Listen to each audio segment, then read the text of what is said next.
Hey, what's up, cash flow hackers? It's Chris with Life 180, and for this video, we're continuing the Money Principles series where we're getting into should you pay off your debt or should you save? Should you use savings to pay off your debt? Those are questions that every single person in this country has to face, pretty much. And so what I'm gonna do in this video, and what I did, I just got done doing it, you can see kind of like what's going on the board here. I went through the principles that no matter where you are, if you have savings and investments and then you also have debt, when does it make sense to use some of those savings and investments to pay off debt? What do you need to avoid? What are some traps and pitfalls that you need to make sure you steer clear of? You know, if you have very little or no savings and you have debt and you're now coming around, you're trying to figure out, what do I do, right? How do I handle eliminating this debt? How do I move forward?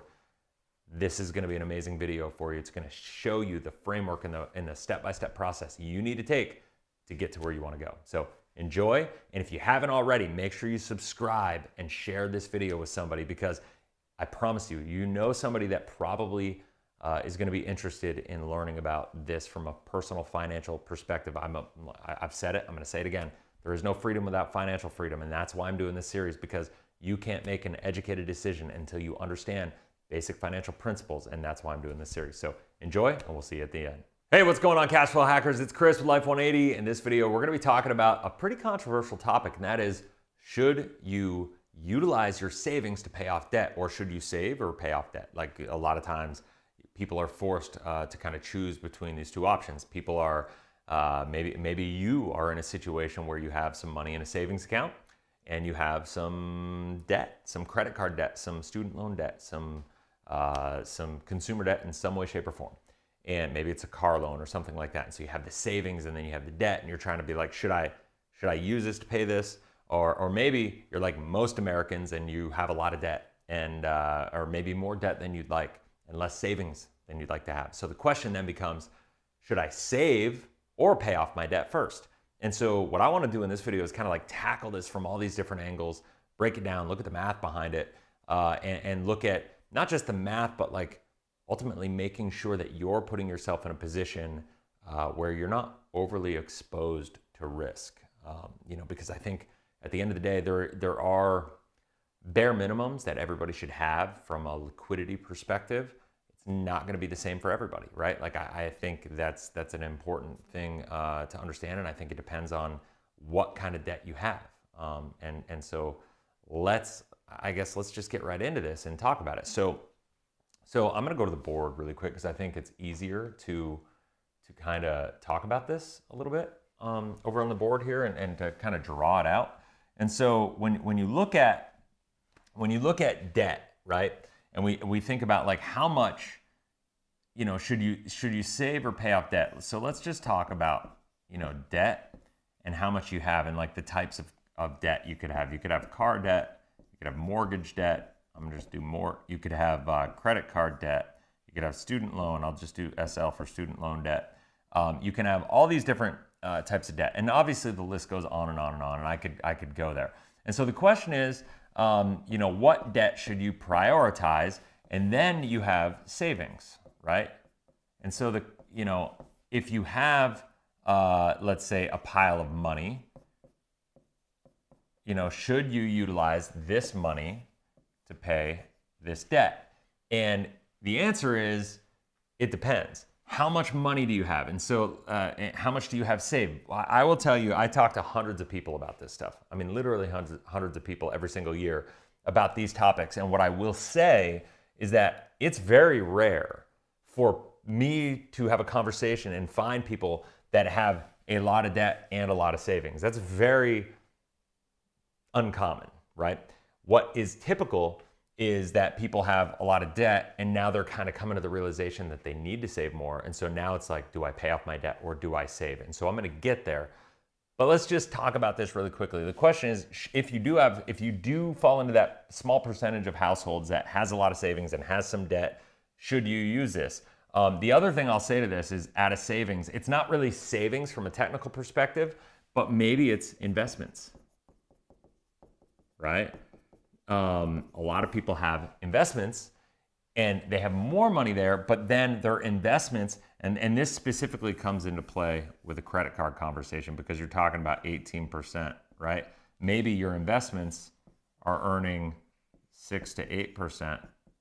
And let's say you have 100K in investments and $20,000 in credit card debt that you're paying 18% on, and you have 6.6 to 8% that you're earning in that. So what is that doing to you? That's that spread there. That, let's say you're earning 8 and paying 18.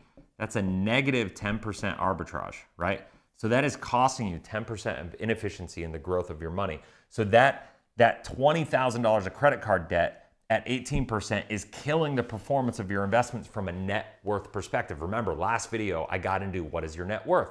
You start looking at assets versus liabilities. When we look at your investments are simply an asset. Your credit card is a liability. And so if your investments are earning you less, if you're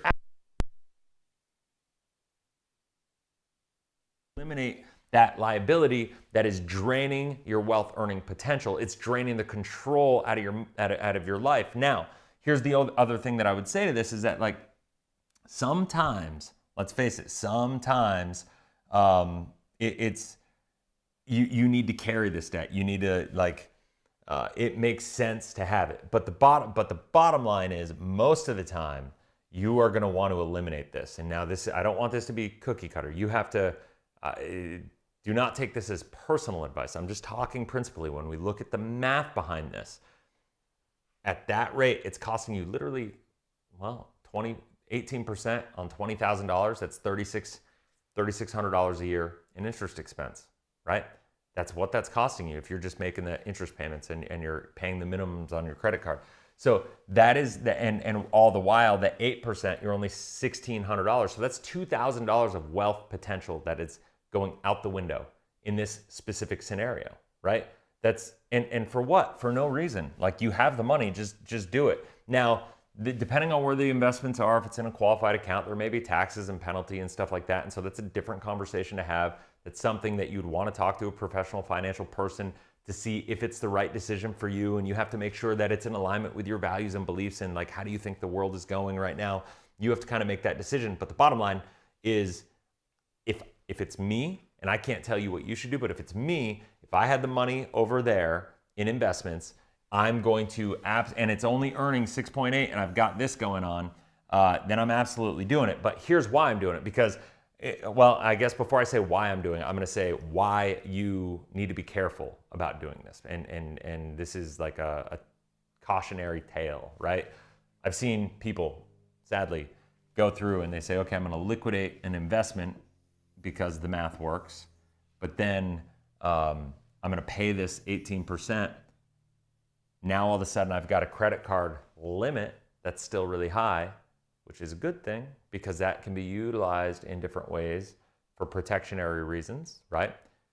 But you need to set really hard, fastened rules about not utilizing that and not having the consumer behavior that got you into that mess in the first place. So this is why I always say, it's like, nobody's here to rescue you. And there's no financial tool in the world that's going to solve your problems.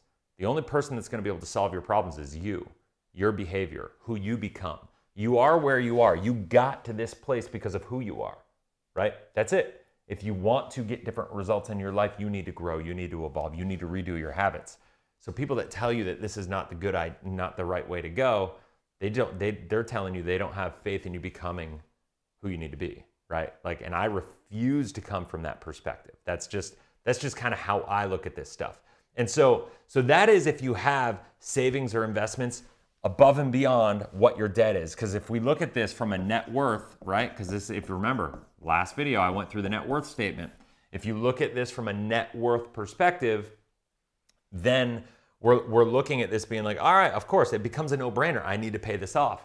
I need to shift my habits and shift who I am to avoid this. And because obviously the goal is to eliminate all the consumer debt that is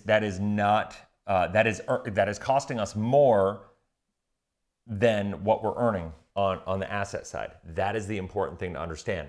And so when we think about, should I save or should I pay my debt, that's a big thing. Now, what I'm going to do is I'm going to just kind of scroll down and redraw this little T-chart, and we'll talk about what happens if, debt, saving, right? And so what happens if you're in a situation where you have a lot of debt, like let's just go car, I'll just write the mortgage, student loans, and what was the other one? Credit cards. So let's just say you have these and you have zero money. You have nothing saved. Like, sadly, Americans, literally 64% of Americans right now don't have $2,000 saved in case of emergency and opportunity. So chances are, if you're watching this, there's a good percentage of you watching this that fall into this camp. I mean, it's just math, right?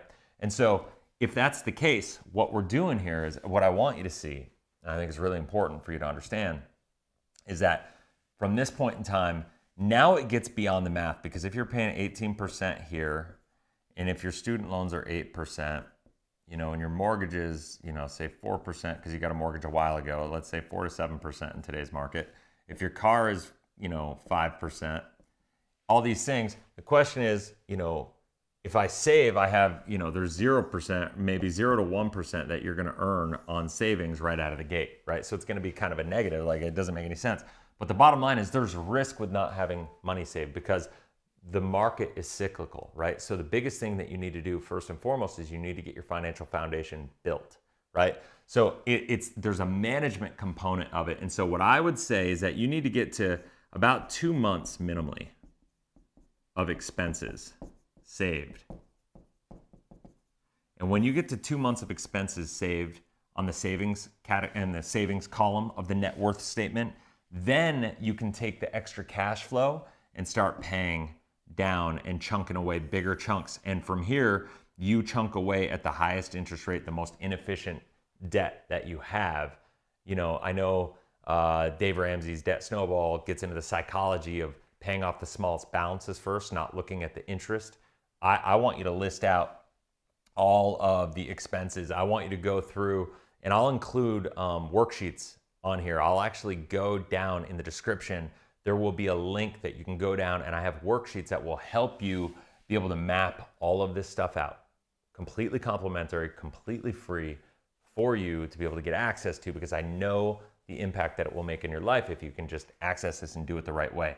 So you just chunk away at this in the right way once you have this 2 months saved. And if you do this the right way, you need to save first. You build your foundation. It's going to create more security for you. It functions as a bit of an emergency fund. You want to make sure that you get all of your other coverages. I do a talk called the Life 180 Pyramid Talk. This is the biggest mistake that people make. They need to have safe money first, then we can go take medium risk, and then we can get into the higher risk, longer term investments. The problem is most people start investing up here. They don't do this. That's why, like I said, 64% of people don't have $2,000 saved and accessible. And they go and the problem is people do this, they take on too much risk. They're not prepared for market cycles. They're not prepared for emergency. They're not prepared to take advantage of opportunity. That's why the rich are becoming richer and the middle class are becoming poorer, because wealthy people understand you need to be able to prepare yourself for opportunity, because yes, you can make money when times are good, but you can make a fortune when times are bad if you're prepared. And that's what this is all about. Unfortunately, most Americans go buy into the concept, the younger you are, the more risk you can take. So they invest in high risk assets right out of the gate when they're in their 20s before they save, right? And then not only do they invest, but they don't save, and then they go and they spend money and they take on consumer debt. And so the combination of these two things together leads to the complete atrocity of a financial situation that we are in the United States right now, where we are the most prosperous country the history of the world has ever seen, yet only 5%, 5 out of 100 people, 5 out of 100 people are able to retire and maintain their standard of living. That is the saddest statistic I think I've ever heard in my life, and it doesn't need to be that way. So if you don't want to become a statistic, I would say take a look at this, start executing a debt elimination plan, a savings plan, and make sure that you're protected. If you want to talk to anybody, always, as you're going through this series, down in the description of every video, once you get to a place where you're comfortable, where you're ready to take action in your life, you can have a conversation with one of the coaches on my team. Click on the link in the description below. They'll take you there. If you have any questions about anything, you can always text Life 180 to 26786, and we'll have somebody reach out to you. And I hope this makes sense. If you have any questions about it, comment in the comment section below. Please share this out. If you think somebody would benefit from this information, share this with them. Hopefully it serves them. Once again, I'll put a link in below in the description for the free downloads. And that's it. Until next video, have a blessed, inspirational day. We'll talk soon.